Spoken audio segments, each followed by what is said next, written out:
Did the independence of Singapore change anything inside the naval base? You were at the time in the finance department still, right?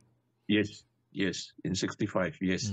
No, not much. No change, actually.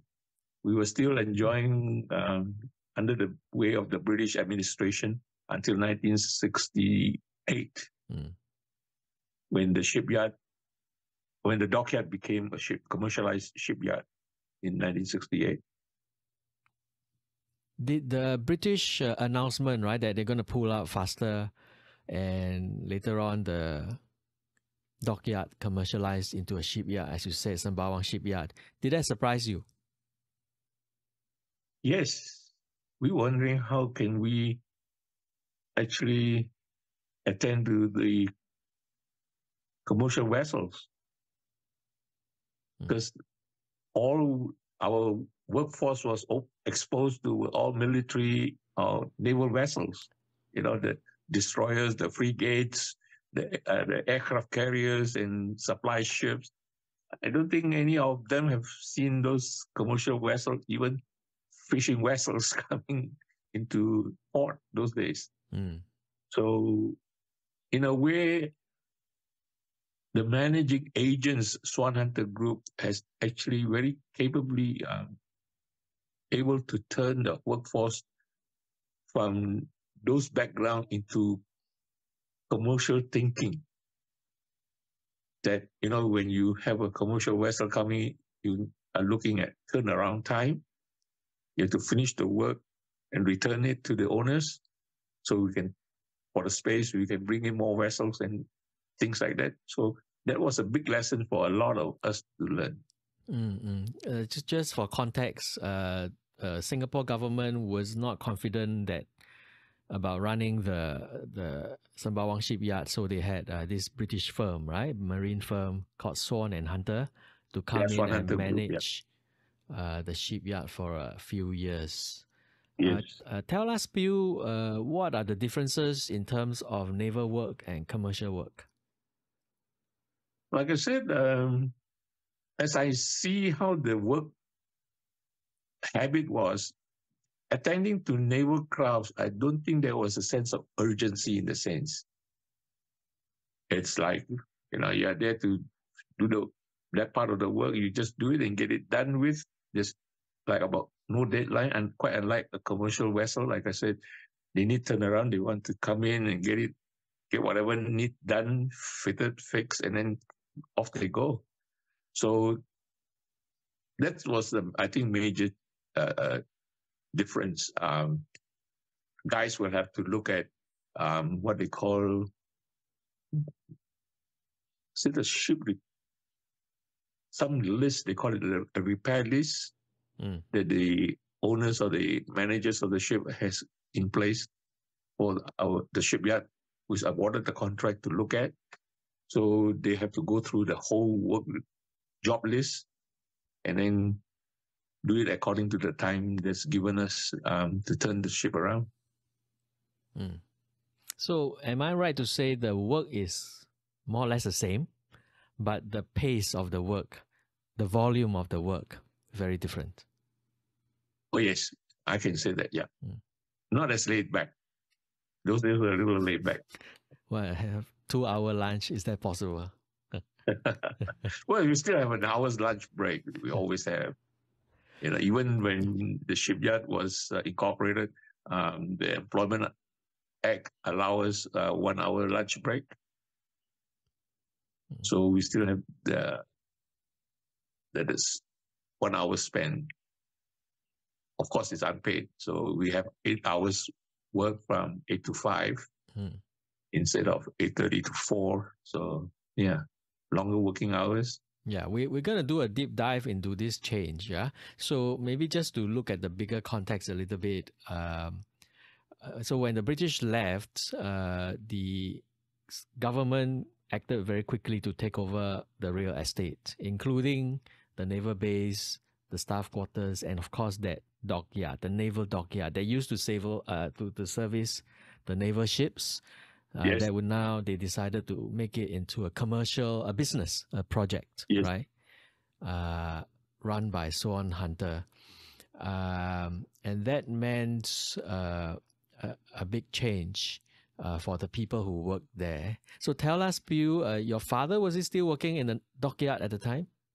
Yes, very much so. He was working right through until he was told when he was 55 in 1969 that he's due for retirement.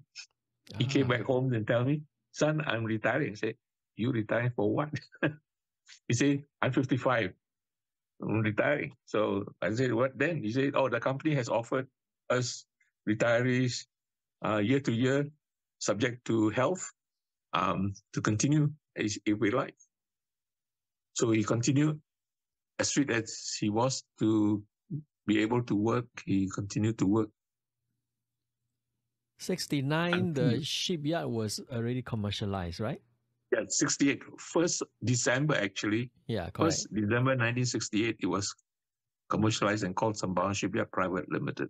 So did he continue? So he continued with the shipyard. Okay. Yeah, they were offered employment and continued. We were also, when we were in the dockyard, we went through a selection, an interview process to be selected over to continue our employment. Those who opt to continue with shipyard submit the application and get interviewed and recommended by the bosses. So that's how we got our continued work in the shipyard. So you were interviewed by people from Swan Hunter, or was it locals? Yes. Okay. Swan Hunter representatives, yeah. Okay. I forgot to ask you in the beginning, all right? So how did you get your job in the finance department? Oh, when I finished school, my older friend, he just got work in the finance department. He said, hey, you want to come along to work or not? I said, yes, I'm looking for a job now. I'm no more schooling. I'm looking for a job. He said, why don't you just write to this department and ask for whatever they need from you. So I wrote in requesting that I want to be employed. And then they pick all these applicants for an aptitude test in maths and English. That's it? Huh. Yeah. So somehow I answered those questions. I think must be correctly. So nothing to do with your father? No. Oh, okay. No. We use our home address to be, they know we are living inside, So we apply and then we attended the aptitude test, and then, if we are found suitable, we pass the exams, they take us in. And your job was administrative, right? Being in the finance department. I was in the payroll, actually. Okay. In the monthly, they have a huge payroll department because of the sheer size of the employees the British had employed. At any one time, I was told there were at least 10,000 direct employees. And then the monthly paid staff, they have another smaller payroll section where this group of guys like us to manage the monthly payroll and pay this monthly staff. So I was in the monthly payroll staff, salary we call it. The workers were then paid weekly wages. We call it the wages department. And then we have the salary department. Yeah, so I have a little confusion, Pew. You went to Tanjong Katong Technical School and you ended up doing payroll. What happened? Yes. How come you didn't go into the technical My trade? father challenged me when I was in Sec 2, I think, to go for the apprenticeship exam, aptitude test. I told him, said, Dad, what are you earning? In your position as a fitter, they lock you on a time scale. He was on the maximum of his time scale, and he was only paid about less than 260 a month. So I said, I don't want to be earning 260 a month even up to your age. So if I go into the apprenticeship and undergo all the training and want to end up as a fitter, what am I being paid? So he said, you want me to go for the aptitude? I went in to fail my aptitude test. I didn't attempt to do it because I didn't want it. Yeah. I was very short-sighted. Why? In the sense, not this short-sightedness, Right. but I was really short-sighted because I couldn't see beyond the opportunities of an apprentice, qualified apprentice then. Because there were not many people before my eyes to show me these are the other openings and avenues. Until I joined the finance department, then I saw so many opportunities. And my neighbors and friends who were with me playing football and everything together, when they finished their apprenticeship, they went sailing to see the world. I said, man, I miss all this. You know? So, yeah, it was one of those things, you know. And then, yeah, to cut the story short, I didn't want the apprenticeship scheme. So I waited to finish school and I applied for administrative work. And my starting pay was not bad. It was $200 straight away, you know. I said, Dad, I'm only $50, $60 short of you, you know. So I'll be catching up very fast. What a cheeky son, huh? Because frankly, at that time, I still got 4 younger sisters still schooling, you see. And that's one income is not enough for 6 of us. My brothers were almost all independent by then. How many of your brothers went into the technical side? All of them. All of them? My eldest, except you? My eldest brother was in my father's department in the foundry. And then my second brother he went into the electrical department. He did something electrical.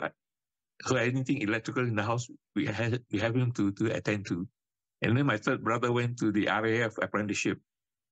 So he qualified as an technician at the RAF, Royal Air Force in Tengah. Did the sisters, did they join the forces also? I mean, work for the British? No. They all work in the civilian, yeah. Completely when they grew different. Up, the time job opportunities were quite different for them. Okay. So like teachers, nurses, yeah. clerks. One of them went to teaching, one joined the post office, and I pulled them all out. I say, government pay is not very good enough. Join this private sector. Interesting, none of them joined Sembawang Shipyard, huh? Yes. Your sisters? No. Okay. And your mother, did she work? For a season, she worked. When I was in primary school, she worked. That's where I learned how to look after my 4 younger sisters and do cooking as well. So it was a duty between me and my immediate older brother. We swapped sessions. Those days we have option to go either morning or afternoon.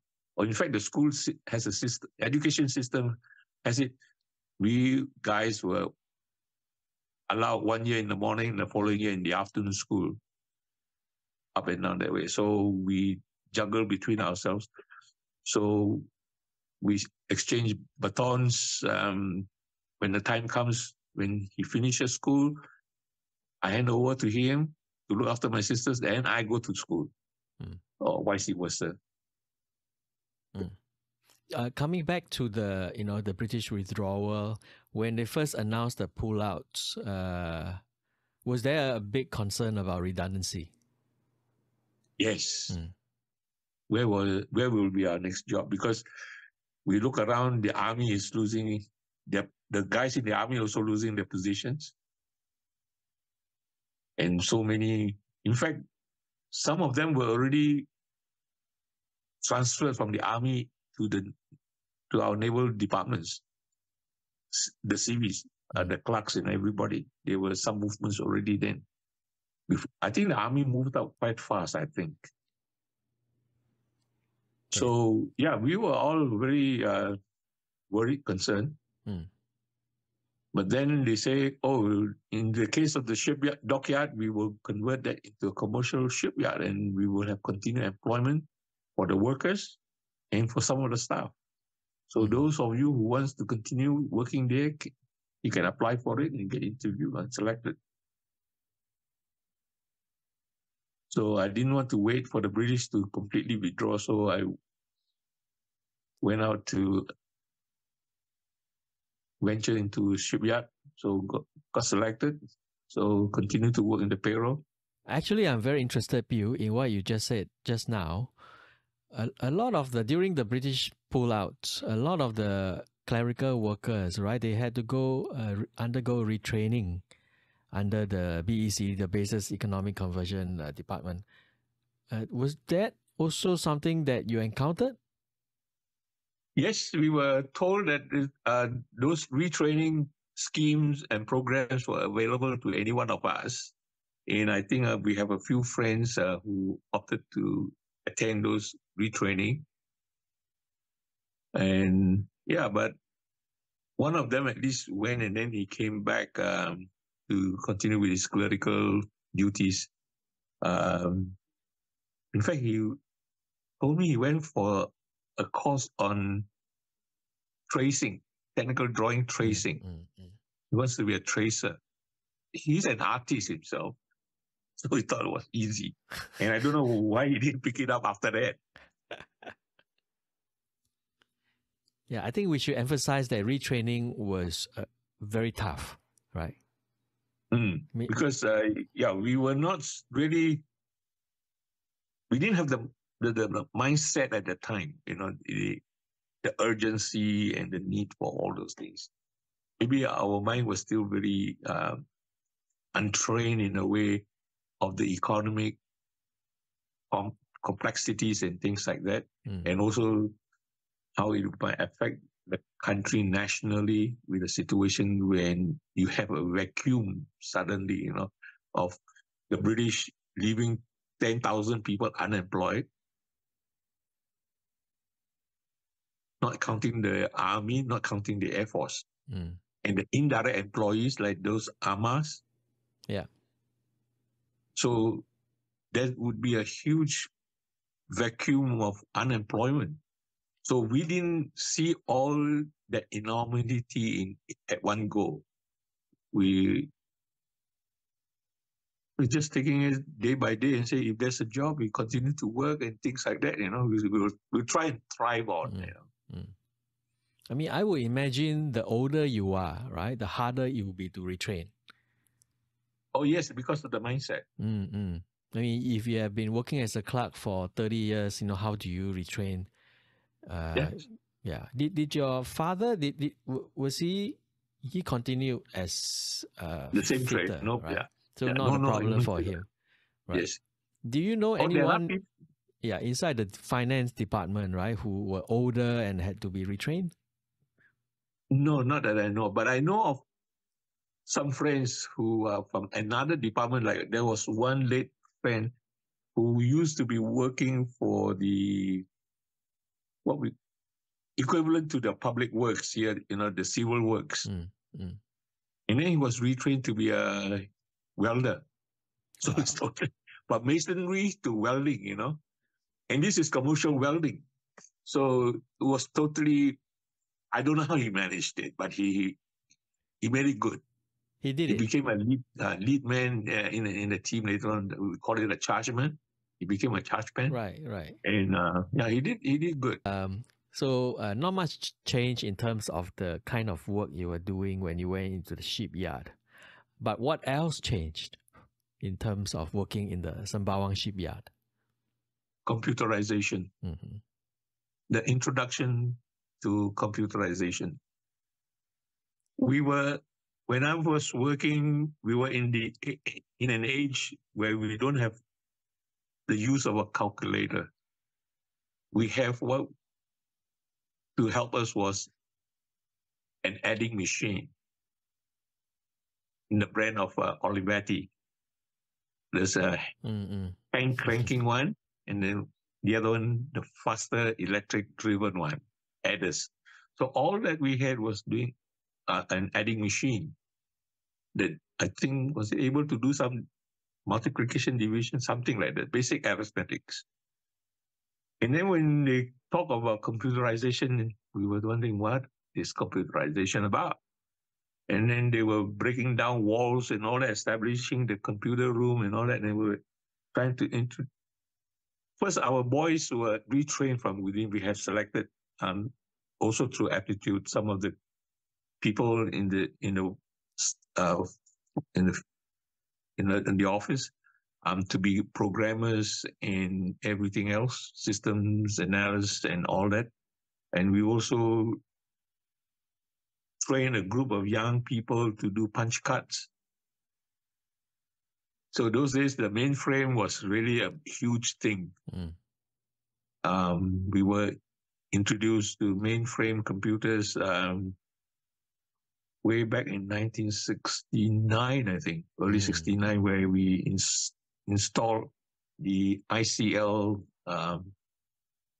mainframe computers. That's quite early, huh? 1969. Yes. The government went very quick with it.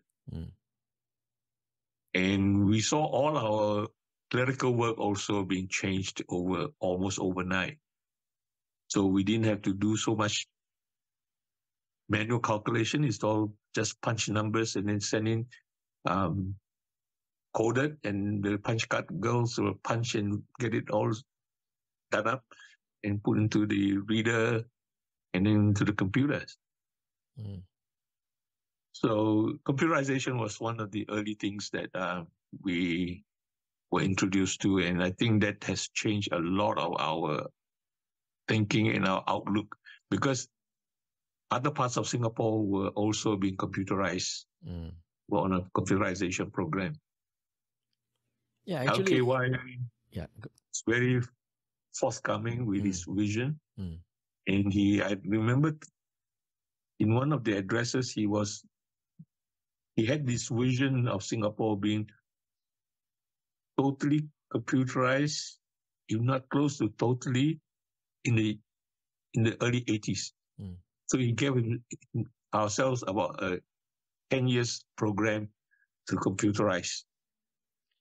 So I think SIA and everybody, I think, went on to it. Oh, just before I forget, during the conversion of the shipyard to a dockyard to the local shipyard, there was another sector of the British dockyard work that was given to another company called SEAL, Singapore Electronics Limited, SEAL.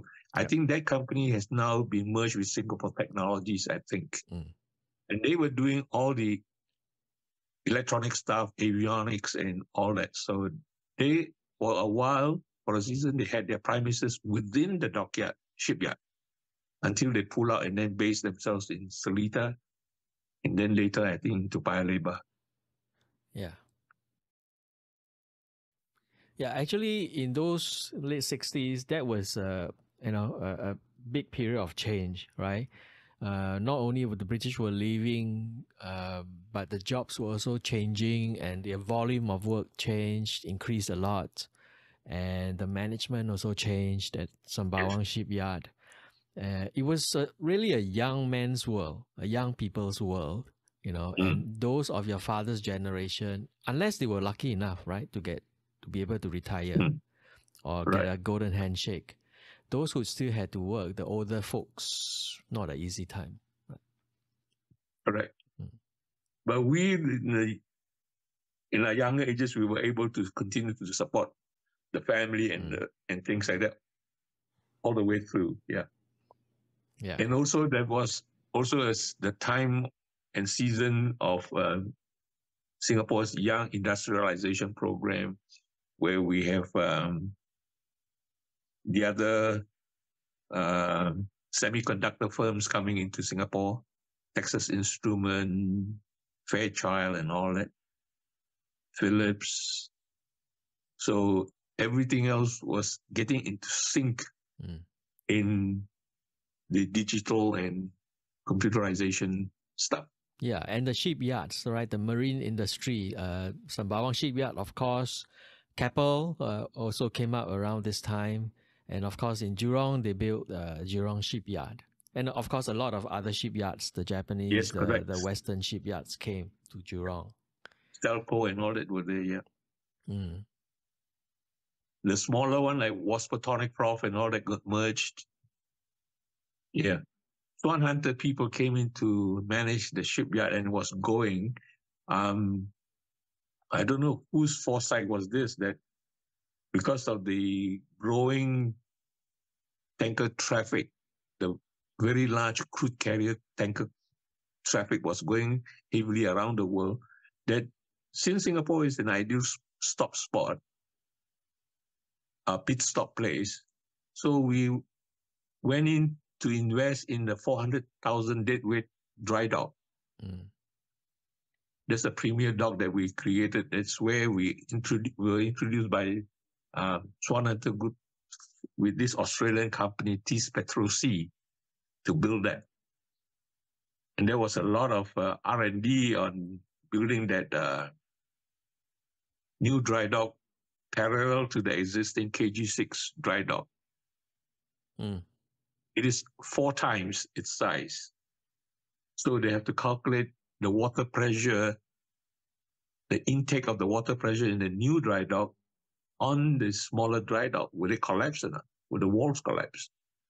So there were a lot of, apparently, experiments were being carried out under the office of the, I think, NUS as well, to help to do this feasibility study and all that. And they came up with the solution to build the dry dock half inland and half into the sea, in the foreshore. So that's how the premier dock was built. So it was interesting engineering and everything for the Singaporeans. Amazing. Yeah. Is that the name of the dock? What is the name of the dock? Premier dock. Premier dock. Okay. Yeah, the premier 400,000 deadweight ton dry dock. That was to be able to dock at that time the world's largest VLCC, the very large crude carrier called the Globetic Tokyo or something like that. Yeah. She was about that size, and we should be able to take her in, no problem. And then also while we were building, we were looking at the waterways for the turning and all that, for the tugboats to be able to guide the ship into the dock. So there are a lot of geographical and a lot of technical studies. So that, I think, has pushed up our Singaporeans' engineering and capabilities to another level. Yeah, correct. And it was a lot of the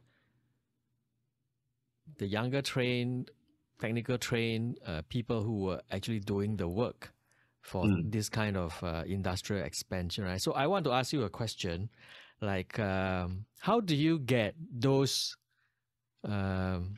leisurely employees of the British Naval Base to become, all these very motivated, very disciplined workers in this huge, humongous dry dock and, other parts of this new Sembawang Shipyard, the Keppel Shipyard? How do you make that transition for the workers to make that transition? I think there was partly the carrot and stick management. As always, right? Yeah. What is the carrot and what is the stick? Yeah. The carrot was that if the company performs well, you'll get something we are unheard of called bonus. British never gave bonus, right? You work hard, the company's result good, there's something what we call bonus, you get it. Right. All right. And how much bonus? Just a quick question. How much bonus do you think you can get at Sembawang Shipyard? The most you ever had? I think was it a few months?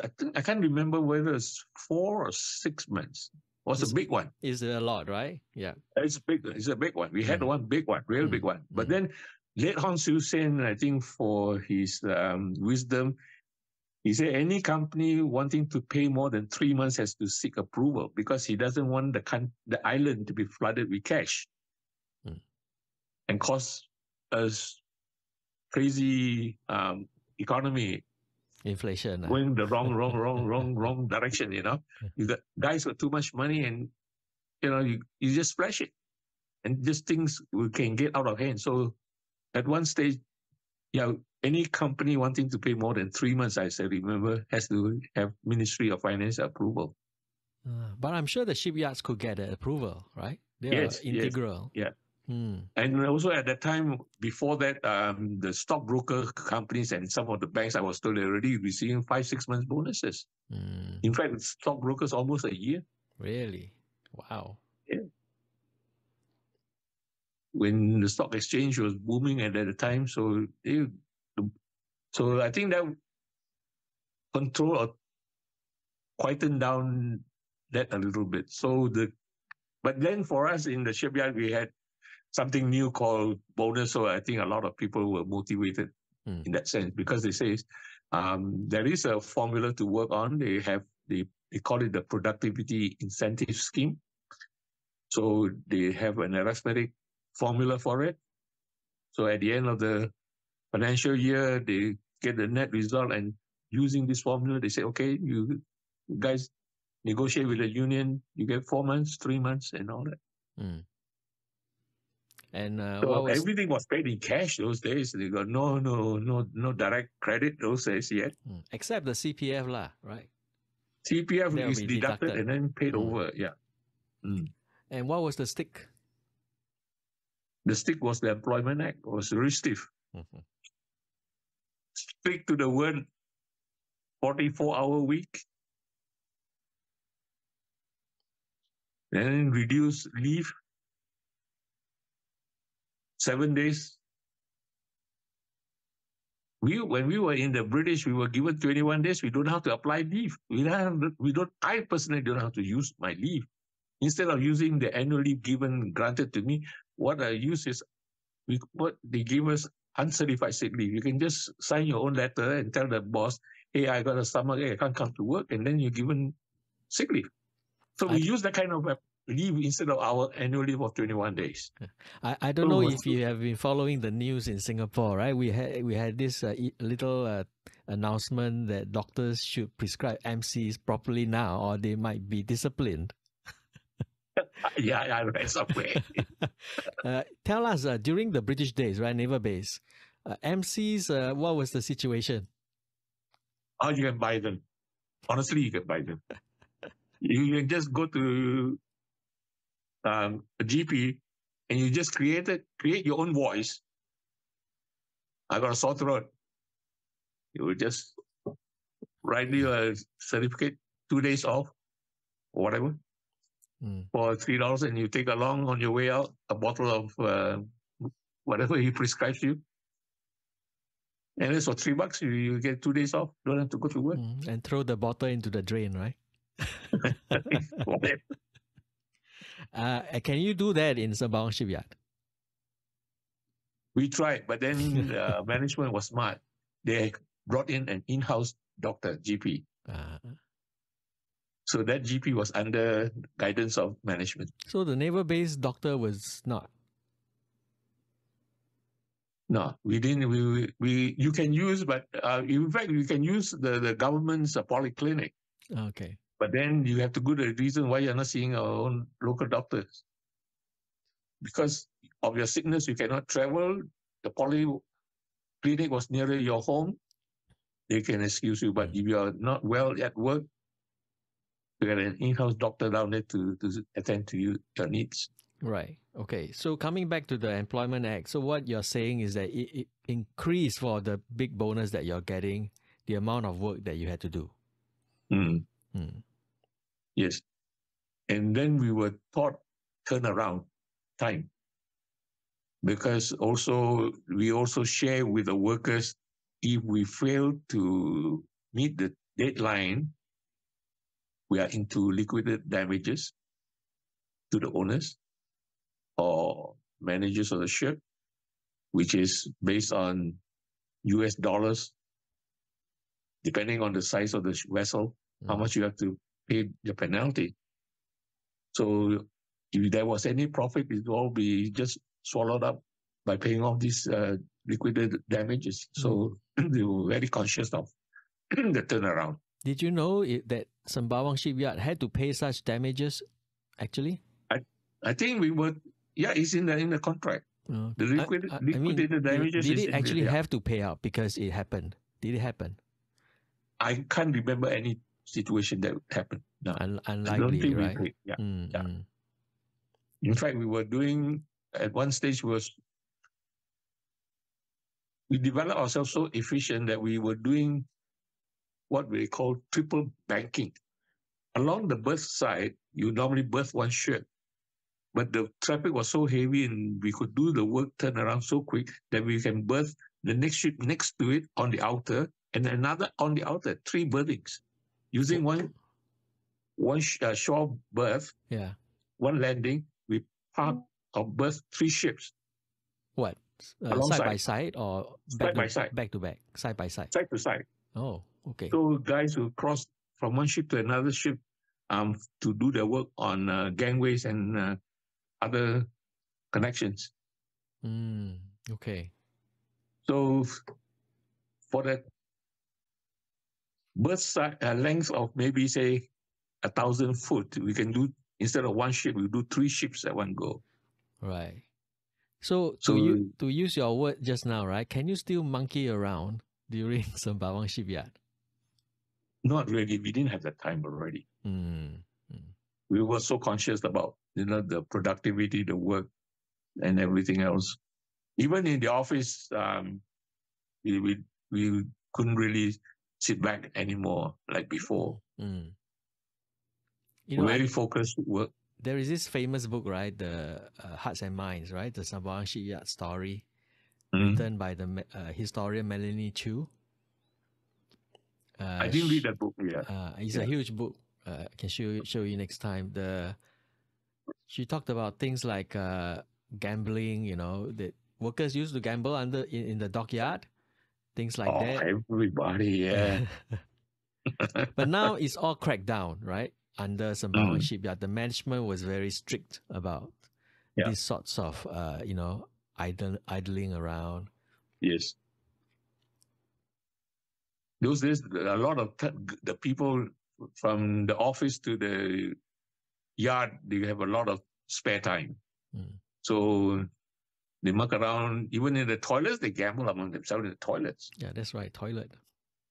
So much so, the new management, they cut off the bottom to about inches above ground, so you can see the legs. So maybe that's why the toilets are organized that way, are designed that way, right? Yeah. Instead of, you can see whether you guys are throwing dices or not.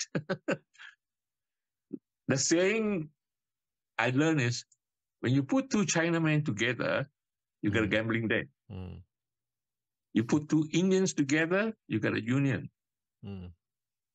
You put 2 ladies together, you got a fight. So the Chinese, you put any 2, even you give them a book, they can gamble. We just flip the pages. What's the total of your page number? Bigger or smaller? 318 is 12, right? So yours is 1, 2, 3. It's only 6. So we gamble that way. Matchsticks, longer, shorter. They don't have to have very complicated means. Simple things they can gamble. Very creative. Yeah. And Friday on a payday, they exchange cash. How much you owe me, how much I owe you, So maybe just to kind of round up, because you need to go soon, right? How long were you at Sembawang Shipyard? I was there for close to 17 years. Overall feeling about working in Sembawang Shipyard? A great learning curve for me. We see the easy and the tougher side of life, and also aging from a teenager into adulthood, into manhood, and your responsibilities are different and things. Yeah. But overall, it was good. We were in a generation of a great transformation of the country. From manual labor to automation to computerization and everything. That was a huge, huge learning curve for us. And would you say Sembawang Shipyard contributed to that transformation? I do think so, yes, because we, like I said, we have pushed for at least for the engineering aspect of things. We have a subsidiary company called Sembawang Engineering Private Limited that were involved in doing manufacturing and fabricating offshore parts. We did a lot of work for different companies like Aramco and even New Zealand oil and things like that, Brunei Shell oil, all this offshore work. And that's where Singapore was introduced to oil rigs. That's right. Oil rigs became a very big industry, right, in the 70s. Yes, yes. And the platforms that were needed, we did the prefab and shaping of them. Did you ever spend time on an oil rig? On an oil rig? No, we had one that landed in the docker. I think I shared the photo with you or not. Okay. I don't think so. If not, then I'll show you. The first oil rig called Fuji was docked in the KG6 dry dock. But very interesting to have learned about working in Sembawang Shipyard, from someone whose family worked in that area for so long, right? So thank you very much, Peew. You're welcome, Kasing. So I'll arrange with you again, yeah? Yes, please do. Now, if we can put this podcast first to attract any other people who's got other contributions, I think we'll post it up after your editing. Yeah. After your editing. In fact, I would like to see other participants as well, and then from their own perspective and their own experiences, how they can share abroad to the other people in Singapore. Yes, correct. But I think you are very interesting, right? Because you are Chinese, you are Cantonese, so you are the first, non-Indian person I've interviewed on Sembawang and the Naval Base. So I appreciate that you are very valuable. Oh, no. There are a few more guys, more than a few more guys around, yeah. Yeah, then you have to help me find them, all right? We have to get them onto the podcast. Yes, I will try to, yeah. All right. We'll introduce this sort of podcast to the people. And, I think we should also say, right, that actually the community, the ex-naval base community is trying to do something, right, to remember those days inside the naval base in Sembawang and the changes that happened in Sembawang since the shipyard. That hopefully we can do something, to kind of celebrate this heritage, Yeah. In fact, what Alfred and the others, Barji and all that, and you are trying to do is very good to have a day, whatever how you describe it, to bring back such nostalgia. Yeah. There are many a walk or shared memories, correct. Yeah, many activities can be done. So hopefully this podcast can raise some interest and get some people excited about doing something about the heritage and memory of Sembawang and the naval base. So talk to you soon again. I'll arrange a time with you. Okay, Dr. Loh. Yeah. Right. Thanks again. Bye, Peew. Bye. Cheers.